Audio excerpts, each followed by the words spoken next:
Prince Clinton Suswam sat alone in his grand room, the golden walls shimmering under the chandelier's light. Outside, Liberation City was alive with the hum of the night, a city of luxury, wealth, and endless possibilities. But inside, the young prince felt trapped. Being the only child of King Desmond Suswam, Clinton had grown up surrounded by unimaginable wealth and power. Liberation City's palace was the crown jewel of the kingdom, with gardens that stretched farther than the eye could see and halls filled with priceless treasures. Yet, amidst all the grandeur, Clinton carried a heavy burden. He couldn't find love. Throughout his school years, girls flocked to him. Some swooned over his sharp jawline and broad shoulders, while others were dazzled by the influence his father wielded. They showered him with attention, but Clinton quickly realized their affections were hollow. Many claimed to love him, but their actions spoke differently. Some stole from his room after he brought them into the palace. Others only cared about the gifts and luxury he provided. Clinton learned to put up a guard, shielding his heart from the pain of betrayal.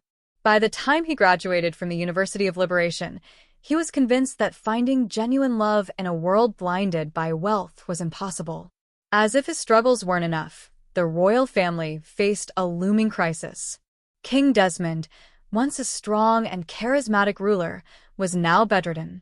The physicians had confirmed the worst. He had a terminal illness. Liberation City would soon need a new king, and all eyes turned to Clinton. The royal council had only one condition for his coronation. Clinton had to marry. A king must have a queen, they insisted. Someone to rule by your side and strengthen the kingdom. Clinton, however, was torn. How could he find a woman who truly loved him for who he was, who would see past his title and wealth? The idea seemed impossible. But as he sat on the edge of his ornate bed that evening, a plan began to take shape in his mind, a bold, risky plan. "I'll leave Liberation City," he whispered to himself. "I'll go where no one knows me and live as a beggar. I'll find someone who's kind, someone who doesn't see my riches or power. Only then will I know if her love is real." His heart raced at the thought. It was a daring idea, but it was the only way Clinton could uncover true kindness and love. He packed a small bag with plain clothes, leaving behind the silk and gold garments he was used to. For the first time in his life, he stepped out of the palace without an escort or guards. Clinton's destination was Stone City, 2 cities away from Liberation City. It was a bustling city, known for its hardworking people and simple lifestyle. The streets were busy with traders, artisans, and families going about their lives. Unlike Liberation City, Stone City didn't have a palace or sprawling gardens. It was a place where people earned their keep through sheer determination. Disguised in worn-out clothes, Clinton wandered the streets. The dust clung to his shoes, and his hands grew rough from carrying a begging bowl. He sat by the roadside, watching people pass by. Some ignored him. Others threw him curious glances. A few dropped coins into his bowl without a word. Days turned into weeks, and Clinton began to doubt his plan. What if no one showed genuine kindness? What if his idea was doomed from the start? The early morning sun rose over Stone City, painting the sky with shades of pink and gold.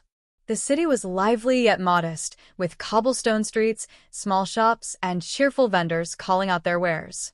Clinton, now dressed in tattered clothes, sat at the corner of a busy street. His plan was simple: to observe people and see who showed genuine kindness. At first, the day was discouraging. Most people passed him without a glance, some muttered apologies, and others looked at him with disdain. Clinton had never experienced such treatment before. As a prince, he had always been respected and admired. Now he was just another beggar, invisible to most. His stomach growled, and the small loaf of bread he had brought from Liberation City was long gone. He sighed, leaning back against the wall of a bakery, the smell of fresh pastries taunting him. "Here," a soft voice said, breaking through his thoughts. Clinton looked up to see a young boy, no older than 10, holding out a small piece of cake. The boy's clothes were patched, and his face was smeared with dirt, but his smile was bright. "For me?" Clinton asked, surprised. The boy nodded. "Mama says we should always share. even if we don't have much. You look hungry. Clinton's chest tightened with emotion as he accepted the cake. Thank you, he said sincerely. The boy waved and ran off, leaving Clinton to ponder the unexpected kindness. It gave him hope that maybe, just maybe, there were people in the city who weren't driven by greed or appearances.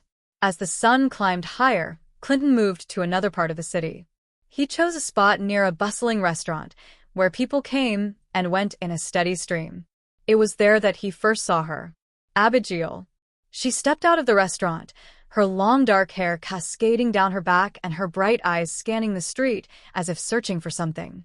She carried herself with a grace that caught Clinton's attention immediately. Dressed in a modest uniform, she seemed to radiate warmth and kindness. "Excuse me," Clinton called out, his voice hesitant. Abigail turned, her eyes meeting his. Unlike many others who had looked at him with pity or disdain, her gaze held genuine concern. "Yes," she said, walking closer. "I'm sorry to bother you," Clinton began. I haven't eaten today.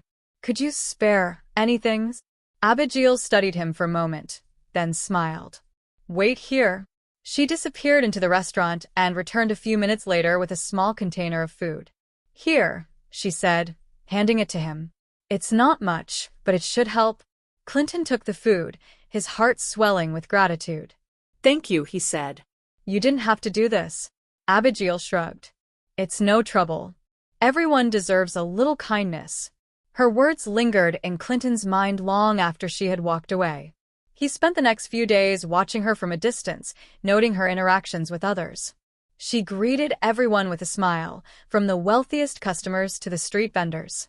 She even helped an elderly man carry his groceries one afternoon, her cheerful laughter ringing through the air. Clinton couldn't help but be drawn to her. She was unlike anyone he had ever met, selfless, kind, and utterly unpretentious.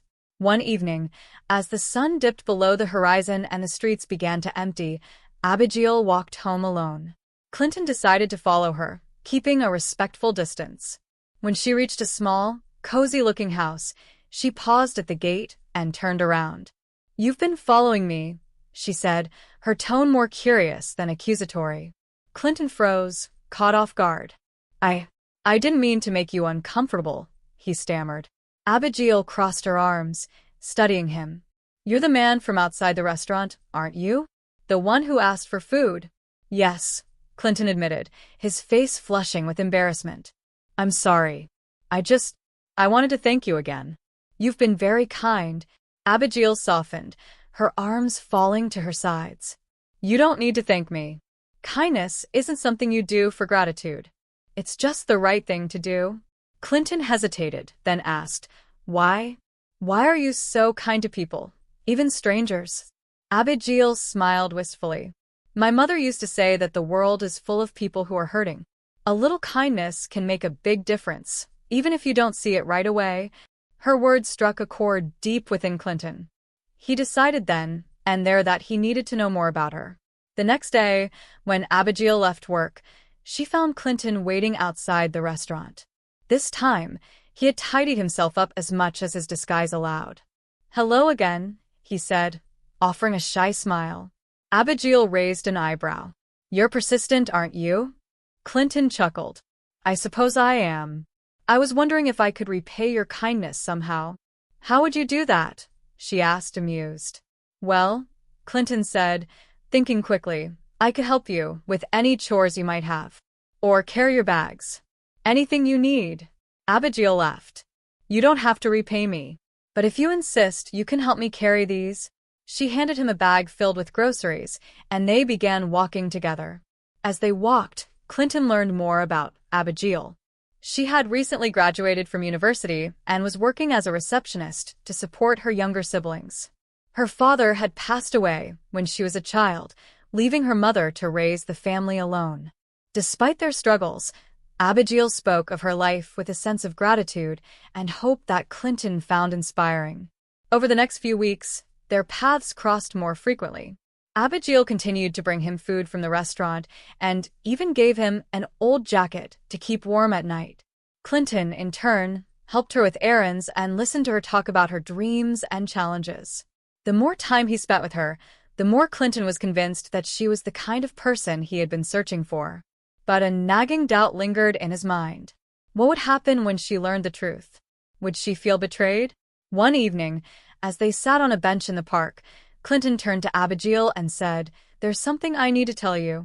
Abigail looked at him curiously. "What is it?" Clinton hesitated, his heart pounding. He wasn't ready to reveal his true identity just yet. Instead, he said, "I just want you to know how much your kindness has meant to me. You've made me feel human, in a way I haven't felt in a long time." Abigail smiled softly. Everyone deserves to feel that way.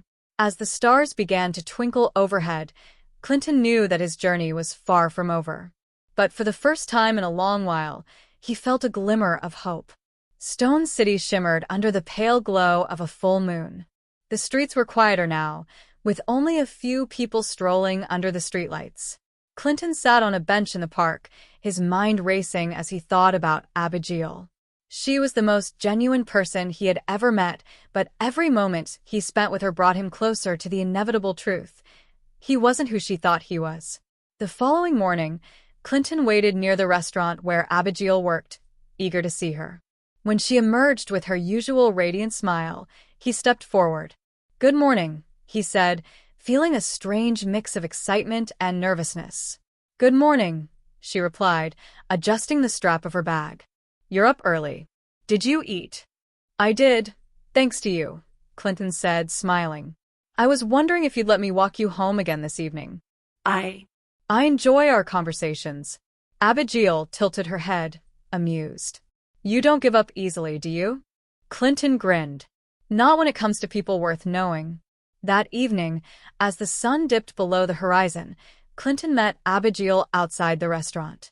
She carried a small basket filled with leftover food, which she planned to distribute to other beggars on her way home. "You really have a big heart," Clinton said as they walked together. Abigail shrugged, her eyes scanning the street for anyone in need. "It doesn't cost anything to be kind.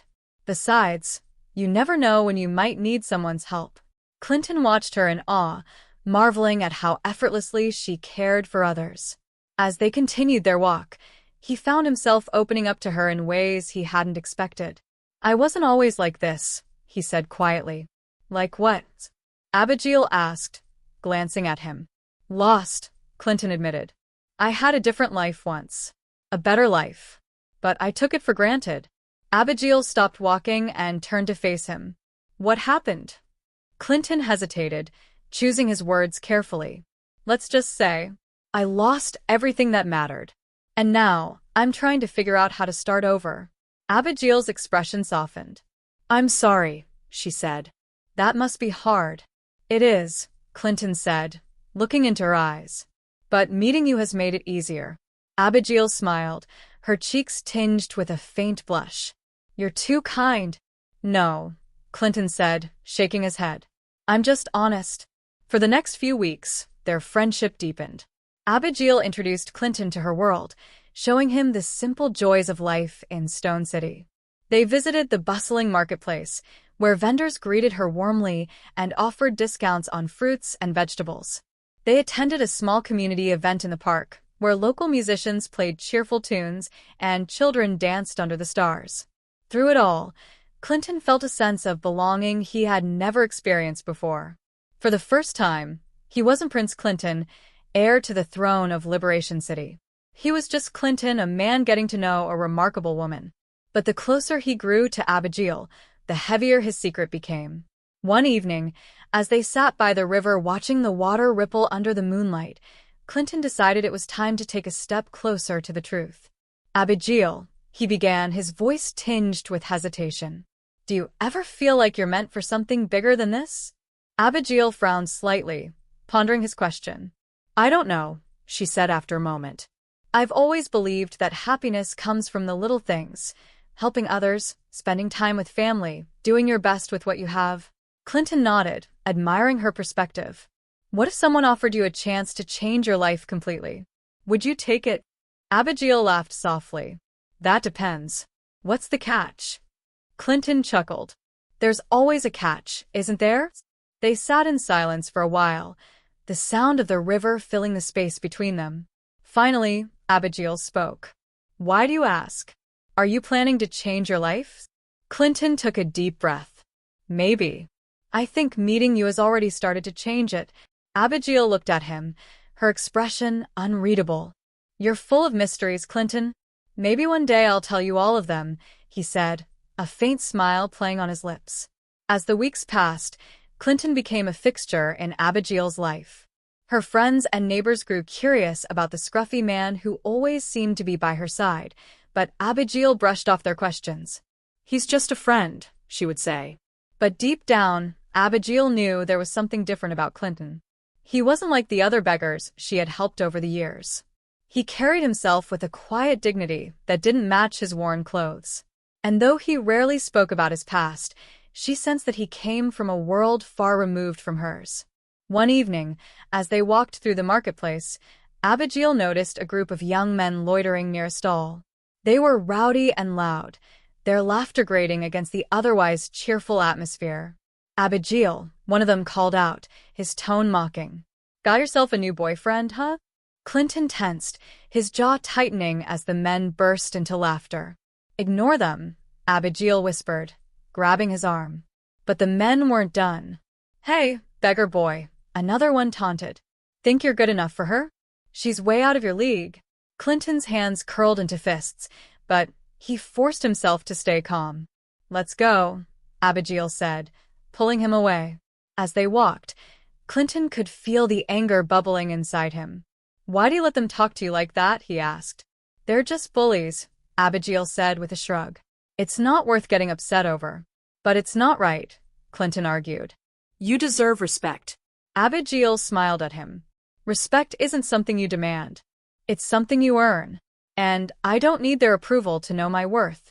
Her words struck Clinton deeply, reminding him of the lessons his father had tried to teach him as a child. Abigail's strength and resilience only made him admire her more. That night, as he lay on his makeshift bed in the alleyway, Clinton knew he couldn't keep up the charade much longer. Abigail had shown him what true kindness and strength looked like. She deserved to know the truth about who he was, and he had to hope that she wouldn't hate him for it. The morning sun painted the horizon with shades of amber and pink, but Clinton felt none of the day's warmth.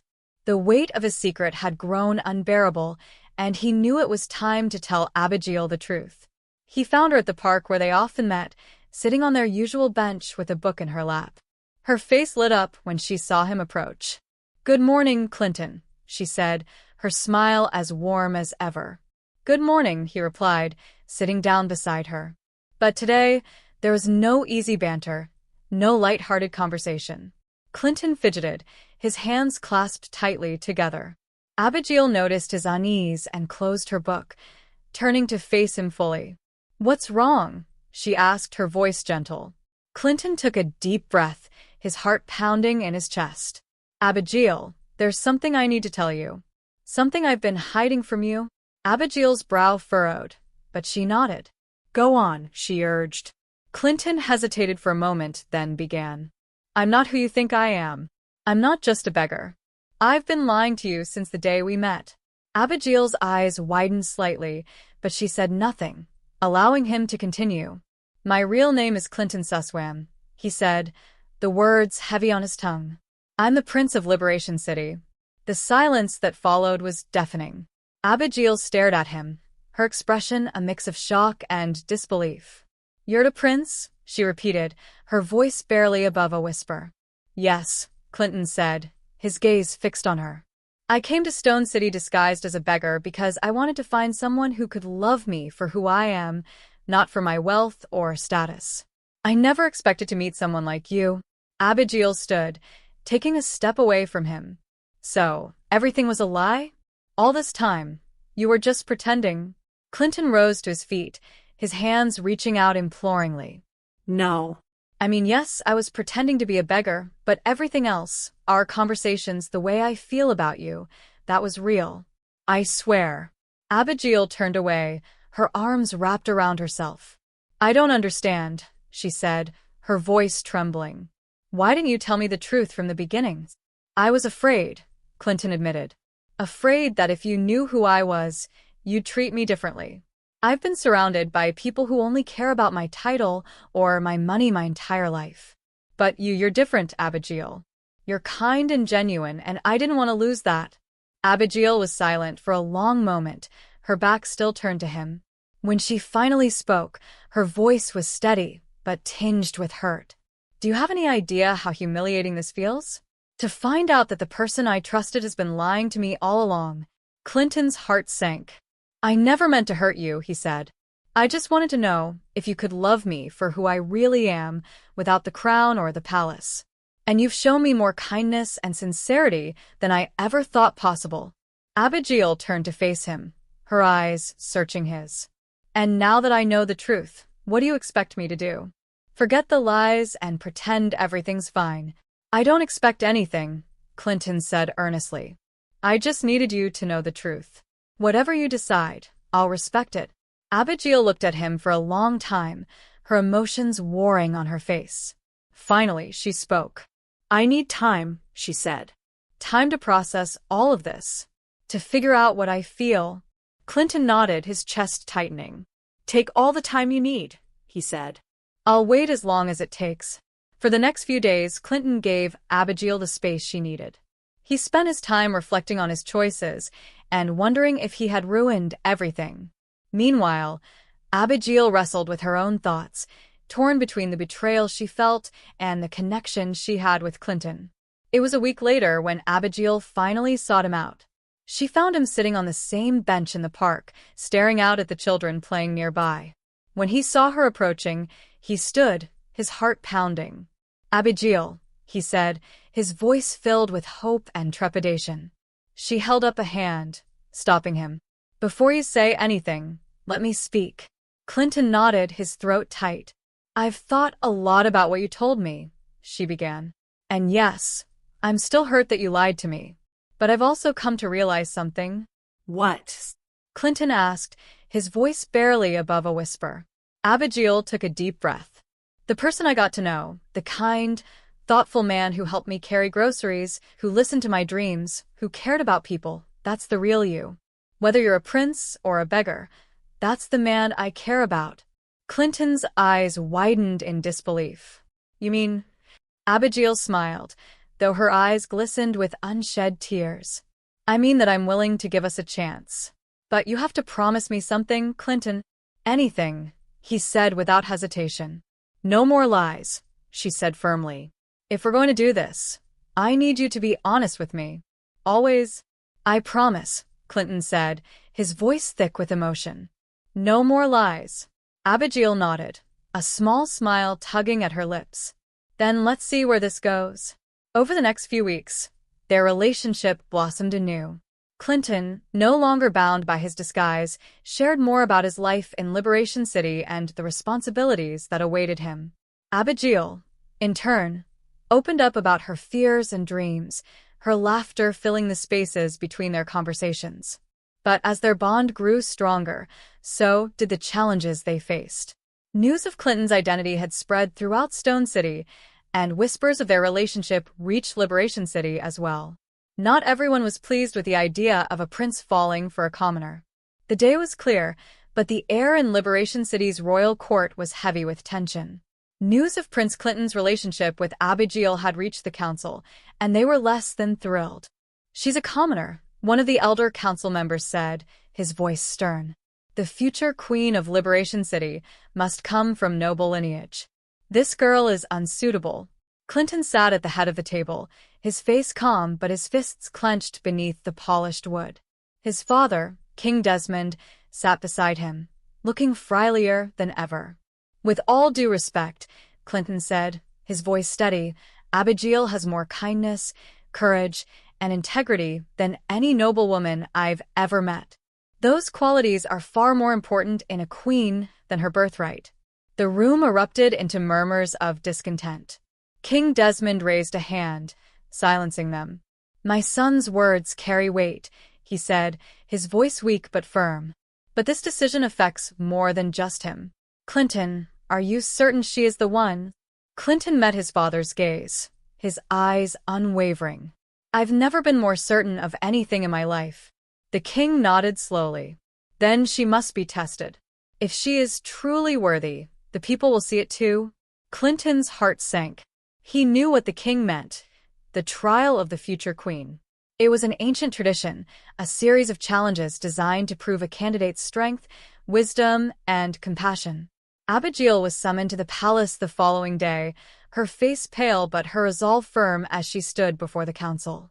"You don't have to do this," Clinton told her, his voice low but urgent. Abigail placed a hand on his arm, her touch steadying him. "Yes, I do," she said. "If I'm going to be a part of your world, I need to prove that I belong." The first trial tested Abigail's compassion. She was presented with a beggar who claimed to have stolen bread to feed his starving family. The council watched as she listened to his story, her eyes soft with understanding. "You did what you thought was right to protect your family," she said, handing him a pouch of coins. "But stealing isn't the answer. Use this to buy what you need, and promise me you'll find honest work." The beggar nodded tearfully, and murmurs of approval rippled through the room. The second trial tested her wisdom. She was given a riddle that had stumped many before her. "I speak without a mouth and hear without ears. I have no body, but I come alive with wind. What am I?" Abigail thought for a moment before answering confidently, "An echo." The council exchanged surprised glances, their respect for her growing. The final trial tested her courage. She was led into a dark forest on the palace grounds, where a small child was said to be lost. Armed with only a lantern, Abigail ventured into the shadows, her heart pounding but her determination unshaken. She called out for the child, her voice cutting through the stillness. After what felt like hours, she found him huddled beneath a tree, trembling. She wrapped her arms around him, soothing his fears before carrying him back to the palace. When she emerged from the forest, the council rose to their feet, their applause echoing through the hall. "She has passed every trial," King Desmond declared, his voice filled with pride. "Abigail has proven herself worthy." Clinton rushed to her side, his eyes shining with gratitude and love. "I knew you could do it," he said, pulling her into a tight embrace. As the days passed, preparations for their wedding began in earnest. The people of Liberation City, initially skeptical of Abigail, grew to adore her. She visited the marketplaces, spoke with the townsfolk, and listened to their concerns, earning their trust and admiration. On the day of the wedding, the palace was filled with joy. Abigail walked down the aisle in a gown of shimmering gold, her face radiant as she met Clinton's gaze. "I promise to stand by you," Clinton said as he placed a ring on her finger. "As your husband, your king, and your partner in all things." "And I promise to love you," Abigail replied, her voice steady and sure. "Not for your title, but for the man you are." As they exchanged vows, the kingdom erupted in celebration. Clinton and Abigail's love had not only overcome the odds, but had also brought the people of Liberation City closer together. When Clinton ascended the throne as King of Liberation City, Abigail stood beside him as his queen. Together, they ruled with fairness and compassion, proving that true love could indeed conquer all.